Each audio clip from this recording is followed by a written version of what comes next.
ארוכה. בשבילי בכל אופן זה היה תקופה ארוכה. אתה יכול להביא שם איזה משהו להרטיב את הגרון, לא משנה מה. תודה. רועי, תודה על ה... כן, כן. שיעמוד לך לזכות. טוב, אז הגיעה פה שאלה מתל אביב הפעם. הפעם זה הגיע מבפנים, וניגש בן אדם צדיק בשם עופר, והוא מספר ככה: ברוך השם, בשנה האחרונה הוא זכה להכיר את הקדוש ברוך הוא יותר, ללמוד תורה ולהתחזק. העבודה שלו, של עופר, הוא עובד כספר, ובתור ספר להתחזק זה לא פשוט. למה מגלים שיש הרבה דברים שצריך לשנות. אדם שהוא עובד בגינון, אז זה לא נורא, מה כבר יכול להיות? האדם עובד אני לא יודע מה, במאבטח, עובד בהייטק, בסדר. אבל כשאדם עובד כספר, פתאום הוא מגלה שאסור לספר ככה, ויש צורה כזו של תספורת, ויש צורה כזו, זה לא פשוט. אבל הבחור שלנו עושה דברים, כשהוא לומד משהו, הוא עושה אותם ברצינות עד הסוף. והוא שמע שצריך, יש צורה, התורה כותבת איך להסתפר, יש מצוות, איסור לא תקיפו פאת ראשכם, איפה מותר לגלח תר, איפה אסור, איפה צריך לעשות מספר גבוה יותר. אז הוא החליט שהוא לוקח את העניין הזה ברצינות. בסדר, זה לעצמו, אבל מה עם האחרים? אז הוא מצא דרך, מגיעים אליו להסתפר כל מיני אנשים שנקראים רציניים, מפורסמים קצת, אני יודע, סלבים קוראים לזה היום. אז הוא אומר להם, חבר'ה, תקשיבו, יש אופנה חדשה, בואו נעשה אופנה חדשה, אתם תהיו הדוגמנים של האופנה החדשה, לעשות מספר יותר גבוה בצד, לעשות בצורה כזו, להשאיר פה אותה, בצורה כזו נכניס אופנה חדשה, וגם הזכות שלכם היא גדולה. מדובר על אנשים שיש להם קצת לב ליהדות ואכפת להם, אז הם זרמו איתו, וככה הם מסתפרים. הוא אומר, הרבה אנשים הוא זוכה להציל ולספר אותם בצורה כשרה, כמו שכתוב בהלכה. והנה אנחנו באים לספור ספירת העומר. הגיע עכשיו ימי ספירת העומר. והוא אומר, ספירת העומר אסור להסתפר. יש מנהג, תלמידי רבי עקיבא, אבלות, לא מסתפרים. אז הוא אומר, המספרה סגורה. קבל טלפון. הלו עופר, מה איתך? מה קרה שאתה סגור ומרגיש טוב? עומר, אחי. אמר לו, עומר, תקשיב טוב. אני לא יכול לחכות עד ל"ג בעומר, כן, שיהיה ברור. אני, אם אתה לא מספר אותי, הולך להסתפר אצל המספרה ליד, המספרה ליד שמה. אתה יודע, לא מכירים שום דבר של ההלכה לא מכירים. אז הוא לא אומר לו את זה. הוא אומר לו, בסדר, אין בעיה, אני הולך להסתפר אצל מישהו אחר. הוא לא יחכה לו. אז הוא אומר, וככה אחר כך הוא מקבל עוד טלפונים. הוא בא לשאול שאלה נפלאה ומצוינת. איזה שאלה? הוא שואל, האם עדיף שאני אעבור על המנהג שנהפך להלכה, שבספירת העומר לא מספרים, שבעצם אני עובר על איסור קל, שזה לא איסור תורה, זה מנהג, אבל מנהג ישראל דינו, זה נהפך לדין, זה לא שזה קל שמותר לעשות. זה אומר, אבל אולי עדיף שאני אעבור על משהו קל, בשביל להציל אותם מאיסורים חמורים, איסורים להסתפר לפי, זה איסור דאורייתא, לא תקיפו פאת ראשכם, איסור דאורייתא, כל שערה ושערה, שאדם מתגבר, יש לו מצווה מדאורייתא.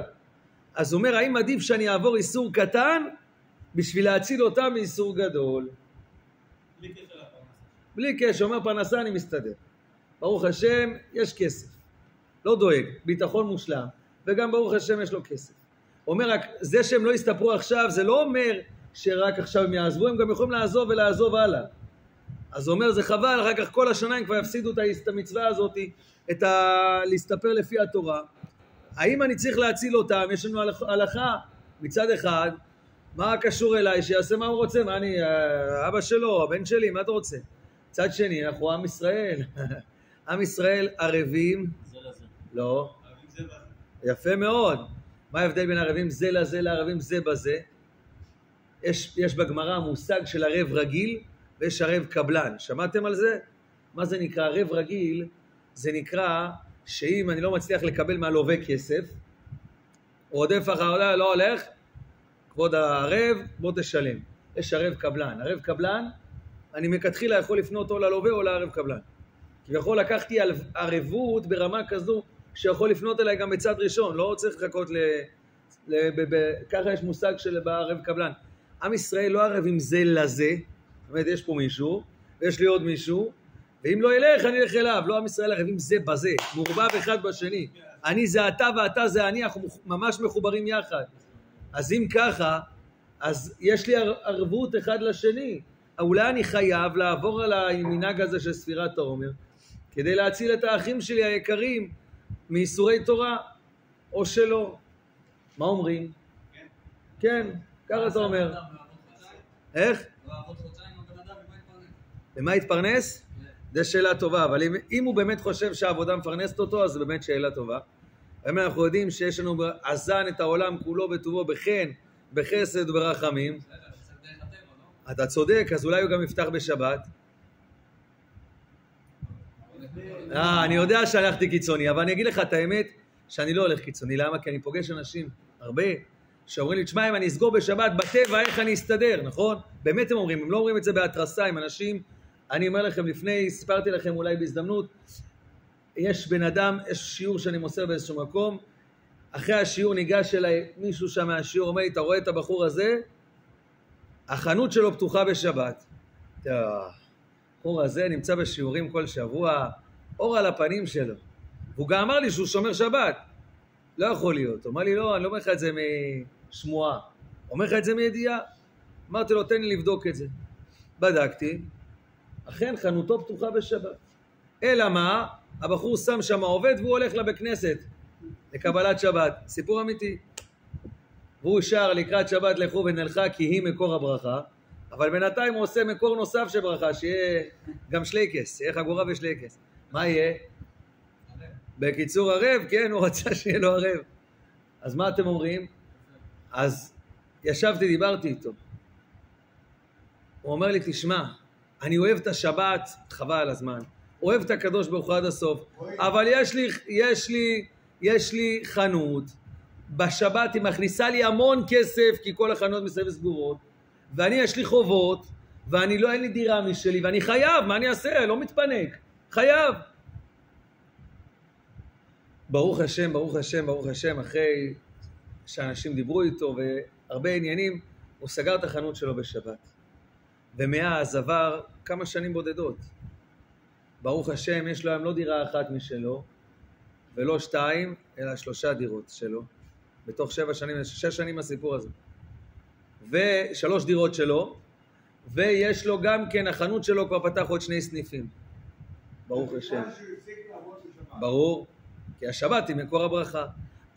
אבל זה לא היה קל. בהתחלה, כשהוא סגר בשבת, רק פיצוצים, חצי שנה רק פיצוצים. אומר לכם, הפסדים, כנסות, כל מה שהוא עשה נכשל. כל מה שהוא עשה. ולמה זה? זה לא מחסני חשמל פה שלם וכך. זה, הקדוש ברוך הוא אומר מניח הזה, אם כל אחד שנותן צדקה, יש 100 שקל, יוצא 2,000 שקל, כולם היו עומדים בתור, הקופות צדקה, נכון? זה לא עובד ככה, מצוות זה ניסיונות. אבל אחרי שמעת בניסיון, ברוך השם פילי פלאים. אז מילא, אז אנחנו יודעים שהשם מוזן ומפרנס, ואם זה שכתוב בהלכה לעשות, זה לא שאלה באמת איפה יהיה פרנסה. פרנסה מגיעה משמיים, אבל השאלה היא האם אדם צריך לעבור על איסור קל, כדי להציל את חברו מאיסור חמור. מה אומר לי עוד? דעתי שלא. לא לעבור, אתה חולק על יניב היקר.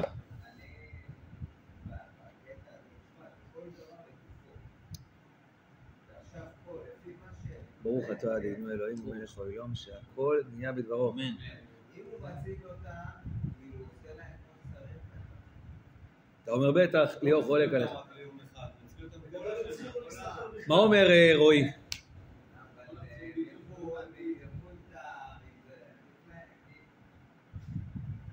מה אומר רועי? לא, הם לא מעניין אותם שספירת העומר.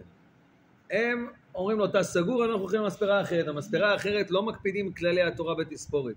עוברים שם איסורי דאורייתא. אז הוא אומר, אם אני לא אספר אותם ויעבור על ההלכה של ספירת העומר, שזה איסור מנהג שנהפך להלכה, אבל זה לא איסור תורה, אז הם יעברו איסורי תורה.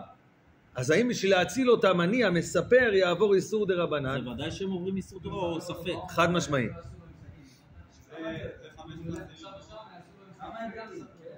איך? שהוא אומר, מה, כמה היבטים יש לזה? גם דבר ראשון, פה יש כמה להבין, מציל אותה מזה, ולא מנהג, אז מה זה יותר חמור, וגם יש לנו כלל, חלל עליו שבת אחת, כדי שישמור שבתות הרבה, זה דאורייתא, זה חזק, דאורייתא הוא לא מנהג. ככה אתה אומר. אז אתם די מסכים, גם יואב מסכים ככה? שאלה לפני, העיסוק היסטורי בכל המועד פסח, זה דאורייתא או זה גם מנהג? זה לא מנהג, זה דרבנן. זה בגמרא כתוב, בגמרא מועד קטן זה כתוב. המלאכות של הסביון, בכל המועד, כן. לא, כי יש דעה שאומרת שמפסח ועד שבועות זה חוק מאוד אחד גדול. נכון, אבל זה גם איסור דרבנן. מה שדניאל אמר, זה מדבר על פיקוח נפש, זה עולם אחר לגמרי. לא, הוא לא דיבר על פיקוח נפש. מה זה, חלל עליו שבת, מה זאת אומרת? לא דווקא פיקוח נפש. אז מה זה? מה זה? בוא נראה. בוא נראה אם הוא מה שהוא אמר זה נכון, או שלפעמים לוקחים ציטוט מאיזה מקום ומביאים אותו למקום הלא נכון וזה נהיה בלגן. עד כמה שאני זוכר זה נאמר על קירוב רחוקים בקטע כזה, לא? נכון, אבל לא תמיד. לא תמיד. לא תמיד, בוא נראה, אנחנו נלמד היום ביחד. אז ננסה להקיף את זה קצת, זה קצת נושא רחב, וננסה להקיף את זה. אני אספר לכם לפני זה סיפור, בא אליי בחור, שהוא היה בחור ישיבה, אבל הוא היה בחור צדיק, לומד טוב, משפחה מאוד טובה, אבא ואמא טובים מאוד, והוא הדיעו להיות תלמיד חכם גדול, אבל היה לו קצת חברים ככה, קצת דרדרו אותו, וקצת התגלץ לו קצת, ככה ברח קצת מהמסגרת. עכשיו, ביחד עם זה, במקום התספורת הנורמלית שהוא היה רגיל להסתפר, התחיל לעשות פה ככה ערימות של שיער. ואז אמרו לו, תשמע, אתה עכשיו גומר, יש ישיבה קטנה 3 שנים, ואחרי זה עולים לישיבה גדולה, ששם לומדים עד החתונה. הוא היה בגיל של סוף ישיבה קטנה, זה אומר שתכף הוא אמור לעלות לישיבה גבוהה. עכשיו יש בחינות, בחורים הולכים להיבחן. הוא בא אליו מישהו, אומר לו, תשמע, אתה עם חברים לא טובים, השטויות שלך, חבל, אתה בונה על זה שתהיה תלמיד חכם גדול. אתה עכשיו עוד מעט מחליטים איזה ישיבה תלך. אם לא תלך לישיבה גבוהה טובה, העתיד הרוחני שלך כנראה לא יהיה משהו, לא מהשורה הראשונה. כדאי שתפסיק עם השטויות, תשנה את עצמך, תיבחן לישיבה טובה, תתקבל לישיבה טובה, תזכה להיות כמו הבן של רונן מקדמת עולם התורה, נכון? אז שווה להשקיע. הוא אומר בסדר, הוא קיבל את המושג, החליט שהוא משנה חוזר חזרה למסלול. אבל הוא בא לשאול שאלה כזו, הוא אומר לי, אני אבוא למבחן עכשיו בישיבה ככה עם הערימה, יגידו לי, תלך לסרט של השבאבניקים, לא ייתנו לי להיכנס לישיבה. ואני כל החיים עכשיו יפסיד מזה, כי אני עכשיו הולך להיבחן לישיבה, לא אתקבל לישיבה טובה. ואז כל החיים אני אלמד בישיבה פחות טובה, אני אצליח פחות בלימוד, כל החיים שלי ידפקו אחר כך. היה בספירת העומר, הוא בא לשאול האם מותר לי להסתפר כדי להציל את עצמי, שאני אחר כך כל החיים מתקדם קדימה. פה זה כבר לא להציל מישהו, להציל את עצמי, האם מותר לי או אסור? אז אמרתי לו, מה הבעיה? אתה הולך עם כובע חליפה, נכון? עם מגבעת. שים את המגבעת ככה, וכן, תוריד את זה ככה עד הסוף, והראש שיבה לא יראה בדיוק מה המצב שם ביער. אמר לו, תשמע, אבל הראש שיבה מכיר את התרגילים האלה. או איך שאתה מגיע, אומר לך, תרגיש בנוח, תוריד את הכובע. אומר לו, אני מרגיש בנוח, לא. פה, אתה יודע, שולח חכם, תוריד, לא מוותר על זה. אומר, הראש שיבה שם קשוח, לא מוותר על המנהגים. המנהג לא הוריד את הכובע, הוא שואל מה לעשות. ברוך השם, בסוף מצאנו לו פתרון. איך? זה לא יעזוב. אומר לך ראש שיבה שמכיר את כל השטויות. אז אומר, אמרנו למעשה, שילך להיות סנדק. יש הלכה שסנדק מותר לו להסתפר. מי ייתן לו להיות סנדק? הוא שואל אותי, מי ייתן לי להיות סנדק? אמרתי לו, אני אתן לך טלפון של מוהל, שהוא מאוד מאוד מומחה, קוראים לו הרב גלבר. הוא עושה ברית מילה, הוא יותר גדול מכל הפרופסורים בארץ. מספר 1 בברית מילה בארץ. מזמינים אותו כל מיני חבר'ה, אתה יודע, מהמקומות שלו, זה בדיוק מעניין אותם, סנדק, לא סנדק, תציע להם 500 שקל, אתה רוצה להיות סנדק, אני אשתתף איתך. והוא מצא מישהו שהסכים שהוא יהיה סנדק, הוא שילם לו על זה משהו, הוא הלך להיות סנדק, היה מותר להסתפר, וזה הכל עבר בשלום. טוב, אבל זה היה הפתרון לבחורצ'יק הזה. עכשיו החבר'ה האלו לא הולכים להיות סנדקים, כן? מה עושים איתם? האם מותר או אסור? אז הוא הזכיר פה סברה שחייב שבת אחת, שלא יחייב שבתות הרבה. האם אומרים תמיד את הסברה הזאת או שלא? הגמרא מספרת שהיה אישה אחת שקמה בשבת בבוקר. מרוב בלבול ובלגן היא שכחה ששבת. והיא בראש שלה בלילה חלמה שרוצה להכין לחמניות טעימות לילדים שלה. שכחה ששבת, הוציאה בצק, היה לה בצק ככה המקרר, הוציאה בצק, עושה זה, הכניסה לתנור, יצאה מהבית. פתאום מגיעה אחותה, לא משנה, מישהו אחר. אומר, עוד 5 דקות זה כבר מתחיל להפות, היא תעבור על מלאכה דאורייתא, מלאכת אופה. נגיד שהיא לא הדליקה את התנור, בסדר? התנור היה דולק, כמו פעם, טבון, היה דולק כל הזמן. אומר, הרי מלאכת אופה, אם אני הכנסתי והוצאתי מיד, לא עברתי על אפייה, כי לא נאפה פה כלום. מתי הוא חייב במלאכת אופה? רק כשמתחיל להאפות, שכתוב במשנה, שיקרמו פניה, מתחיל להיות קצת כהה, הבצק. אז זה אומר, אני רוצה להוציא את הבצק מהתנור, לפני שזה מתחיל להיות כהה, כדי להציל אותה מאיסור דאורייתא. אבל גם להוציא ככה, זה גם איסור דרבנן. קוראים לזה רדיעת הפת, כך קוראים לזה. זה מלאכה כי יש בזה חוכמה. להוציא, אתם יודעים, מאפיית מצות יד, הבן אדם שמקבל הכי הרבה כסף, זה מי שמוציא את המצות מהתנור, כי זה הכי הרבה חוכמה לדעת מתי להוציא, שנייה קודם לא אפוי, שנייה אחרי זה שרוף, ולהוציא את זה בצורה, בכל אופן, רדיעת הפת זה חוכמה, כך אומרת המשנה. אז זה מילא זה איסור דרבנן. האם אני עכשיו יבוא ויוציא את הפת הזאת, לפני שהיא תאפה את הבצק, כדי להציל את האישה אותי מאיסור דאורייתא של אפייה בשבת, או שלא? כך שואלת הגמרא מפורש. אבל היא עשתה, אומרים מלאכת מחשבת דיברה התורה לגבי השבת. זאת אומרת, זה שהכניסה היא לא תכננה ביום שבת. היא לא חשבה ששבת. זה שוגג. אז היא עוברת בשוגג. האם אני צריך להציל אותה מהאיסור הזה של שוגג? גם שוגג זה עבירה. האם אני צריך לעשות את זה או שלא? אצלה זה יקרה מזיד? איך? מזיד אצלה זה יקרה? לא, אם שכחה. זאת שרודה את זה מהתנור. אז זה מזיד, אבל אם זה מה שאני צריך לעשות. לא, אבל שאלה מה יותר חזק, מזיד דרבנן או... כן, אבל אם זה מה שצריך לעשות, אז זה לא איסור דרבנן, גם במצב כזה לא אסרו איסור דרבנן. אז הגמרא אומרת שהתירו לעבור איסור קל כדי להציל את ההוא מאיסור חמור.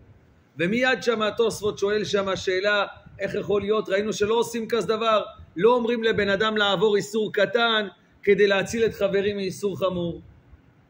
ראינו מקומות שיש סתירה לזה, אז אנחנו צריכים להבין את החילוק. אז בואו ננסה להבין ואנחנו נקבל תמונה יותר בהירה. דניאל אמר את הסברה של חלל שבת אחת והיה חלל שבתות הרבה. מה זה נאמר? זה נאמר על בן אדם שתפסו אותו הגויים ולקחו אותו אליהם. והם לוקחים אותו אליהם כדי שיגדל כמוהם. הוא עכשיו הולך להיות ילד כמו היה בתקופה לפני 100 שנה, 200 שנה, התקופה שהקטוניסטים, שהיו לוקחים ילדים רוסים בני 6-7 מהבית, מחזירים אותם בגיל 40. הם לא היו יהודים בכלל, שהם לא זוכרים שהם יהודים, לוקחים אותם, מאכילים אותם טרפות, נבלות, מגדלים אותם כמו גויים, היו חוזרים בגיל 40 ולא זוכרים בכלל מאבא שלהם, מאמא שלהם, איזה יהודים, כלום. אז בזה כתוב את ההלכה שאתה אמרת, שחלל שבת אחת כדי שלא יחלל שבת הרבה. זאת אומרת, אני עכשיו יודע שיש פה ילדים שהגויים הולכים להעביר אותם על דתם, ואני יכול לנסוע עם הרכב להציל אותם, בזה נאמר חלל שבת אחת כדי שהוא לא יחלל שבתות הרבה. למה? הוא לא עשה משהו לא בסדר, הוא סך הכל תפסו אותו, חיוו אותו, לקחו אותו בכוח. על זה נאמר שאני בתור יהודי צריך להציל אותו. הבן אדם לא עשה שום דבר של איסור, אבל אם הוא הלך, כתוב בהלכה, אם הוא הלך למקום של גויים, הוא הלך, הוא בחר ללכת להיות עם הגויים. עכשיו אני יכול לנסוע עם הרכב בשבת ולהגיע אליו ולשכנע אותו. האם אני יכול או לא? פה כתוב שלא. פה כתוב שלא. אני יכול לשכנע אותו, נכון, אבל מי התיר לי לנסוע באוטו בשבת בשביל לעבור איסור, בשביל לשכנע אותו? זה אותו, יש פה אותו סיכום, מה אבל מה פתאום, מה הקניין פתאום, הראשון. לא התירו כזה דבר, אסור לי לעשות איסור קל אפילו, יותר ממה שהוא עושה, אם לא שהוא לא עשה בכוונה. זאת אומרת, אם הוא עשה שלא בכוונה, תפסו אותו בכוח, אז לי התירו לעשות איסור אחד, כי זה הערבות שלנו. זאת אומרת, אם אני עכשיו רואה, מה מונח פה בעצם? אם אני רואה פה יהודי שהולך ליפול, אני חייב לבוא להגיד לו, אל תיפול, אל תלך לעסקה אותי, לפני ועוד מכשול, בוא אני אציל אותך, תדע לך זה אסור, זה מסוכן, זה, נכון? אבל אם אני רואה מישהו שיודע שזה אסור, והוא עושה את זה בכל זאת, איך להגיד לו? לא איך להגיד לו, נכון? למה? הוא יודע שאסור. שהוא יכול אלה שבהם להסתפר אצלו, הוא אמר להם, אני לא מספר בכלל. רגע, עוד רגע נגיע לאלו שמספרים. רגע, זה שמספר, איזה עבירה הוא עובר? הרי אנחנו צריכים לנהוג גבלות עלינו, לא על אחרים. מה הבעיה שלו לספר אחרים? גם ההוא שמספר, כשיש למשל, בלא תקיפו, יש בגמרא כתוב שגם מקיף וגם הניקף עוברים באיסור. גם מי שמספר וגם המסתפר. גם באבלות של ספירת העומר נאמר גם לא לספר אנשים בספירת העומר. יפה. אז מילא היה לנו סיפור לפני כמה זמן, אז מה אמרנו שנייה רק במלאכת בעניין של שבת? שאם תפסו אותו הגויים ולקחו אותו בכוח, אני מותר לי לחייל שבת אחת כדי שלא יחייל שבת הרבה. אם הוא הלך מעצמו לא מצילים אותו. נכון, אבל אם הוא הלך מעצמו למרות שזה פיקוח נפש לא מצילים אותו. היה לנו סיפור, כן, אבל לפני שבת, בשבת עצמו אני לא מחלל שבת בשביל זה. היה לנו סיפור, בחורצ'יק, אולי הספרתי לכם, היה בחורצ'יק שגר באזור שלנו, משפחה באמת אומללה, אולי הכי אומללה ששמעתי בחיים שלי, באמת משפחה עם סיפור חיים נורא נורא נורא קשה, והאבא שם נפטר, ועוד ילד שם נפטר, ונשארו אמא עם שני בנים, ובאמת מסכנים מאוד, האמא חולה, והם אפילו היה להם תקופה ארוכה שלא היה להם דירה לגור בה, הם היו ברחוב, האמא ושני הבנים היו ברחוב כמה חודשים, היו ברחוב גרו. משפחה מאוד מאוד קשה, סיפור חיים מאוד קשה. והבחור הגדול, הבן הגדול שלהם יצא לגמרי מהדרך, וסמים ואלימות, באמת מסכן גדול, ממש מסכן גדול, מגיע הביתה, שובר חצי בית, שם ירחם.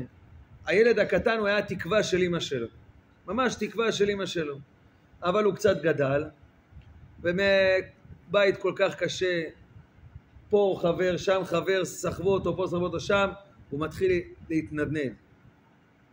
הוא מתחיל, והאמא בוכה את הנשמה שלה, שלפחות הילד האחרון שלה לא ייפול מהדרך. וככה מנסים לעזור לו פה, מנסים לעזור לו שם, והבחור באמת יש לו לב טוב, והוא כל פעם, איך שמגיע שבת, חצי שעה לפני שבת, חוזר הביתה, בא להיות עם אמא שלו, סעודת ליל שבת. יושב איתה סעודת ליל שבת, עושה קידוש, יושבים בלילה של שבת, ועושים סעודה, עד אחרי הסעודה. אחרי הסעודה, יוצא לטייל עם חברים.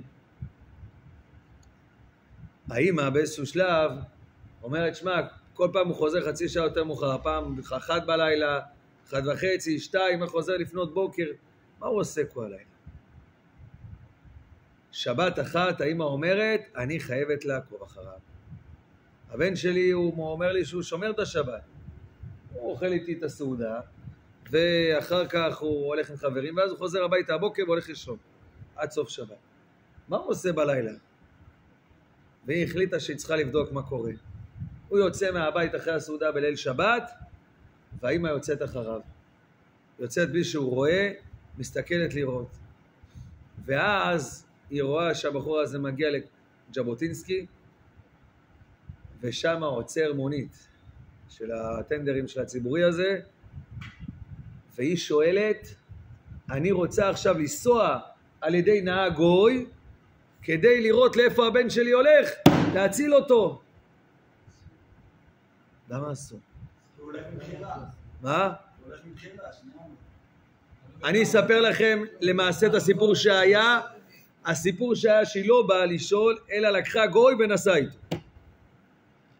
והשם ירחם, היא ראתה איפה הבן שלה יורד, והיא הייתה בהלם, איפה, מה המצב של הבן שלה, איפה הוא נכנס.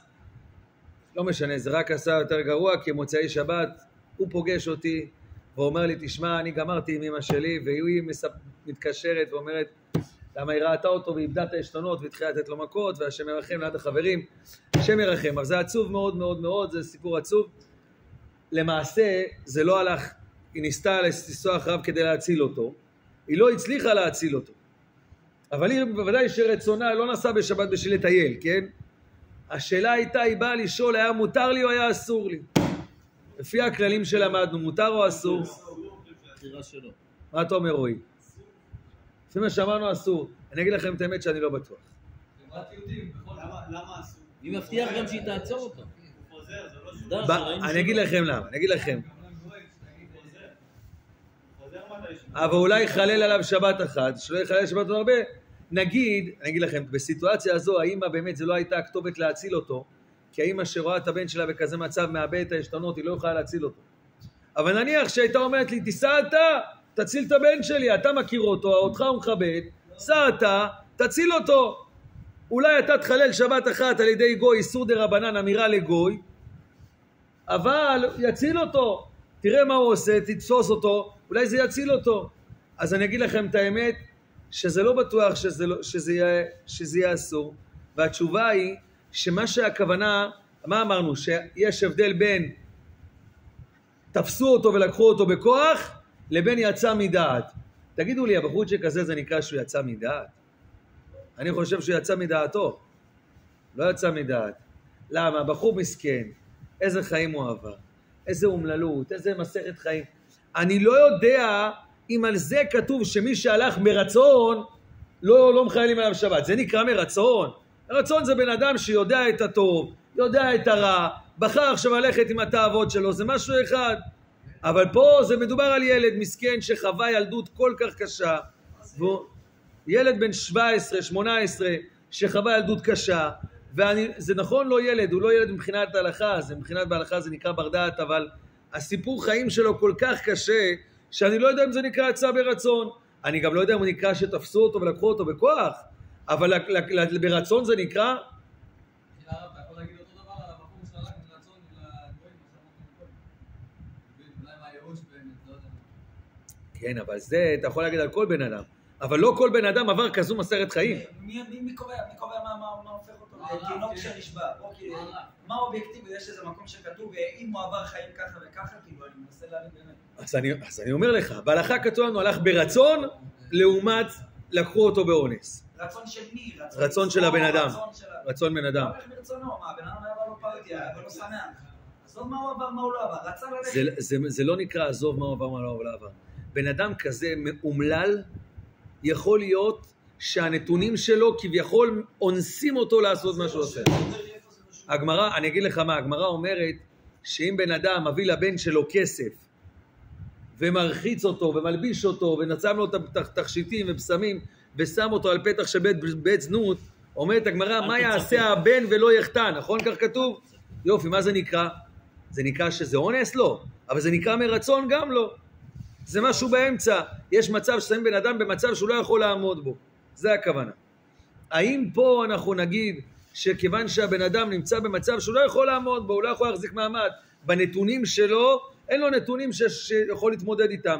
הוא כביכול יצא מהגדרה של בר דעת בבחינה הזו. אז אני אגיד לכם שזה לא פשוט שזה אסור. ויש צד גדול לומר שיהיה מותר בכזה מצב, כי מה שאמרנו, שלא עוברים איסור, למעשה הגמרא אומרת שמה, לגבי מה שסיפרנו על הבצק, שהאישה הכניסה לתנור, ששם כתוב שמותר לעבור, אז תוספות שואל שמה, הרי יש גמרות שראינו שאסור לעבור איסור קטן, בשביל להציל את הבן אדם מאיסור חמור, והוא אומר שהוא מתרץ שני דברים. א', אם זה קשור אליי, אם בגללי הוא עשה את זה, ולפעמים קורה שבגללי הוא טעה, כמו למשל בן אדם שלא ייסר את הפירות שלו, ומישהו אחר בא להיכשל ולאכול את הפירות שלו מוסרים, אז זה קשור לזה שאני לא ייסרתי. זה מדד אחד. מדד שני, האם הוא מודע למה שהוא עושה, האם הוא עושה בכוונה או לא. יש הבדל אם הוא עושה את זה בכוונה או לא.